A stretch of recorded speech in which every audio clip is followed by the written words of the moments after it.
تعال أكلمك عن أسباب انسداد المجرى التنفسي. الاختناق بيحصل بسبب أمراض الجهاز التنفسي لانسداد والتهاب مجرى الهواء العلوي، وعشان كده بنحس بصعوبة في التنفس. كمان ممكن أمراض الجهاز التنفسي تحصل بسبب عدوى فيروسية أو بكتيرية زي الربو والتهاب الشعب الهوائية المزمن والانتفاخ الرئوي وانسداد الرئة المزمن.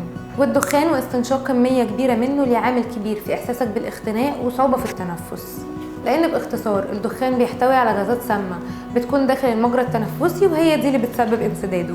كمان تورم اللسان من المشكلات الصحية اللي ممكن تأثر على التنفس، وده بسبب التورم اللي بيعمل غلق المجرى التنفس وانسداده.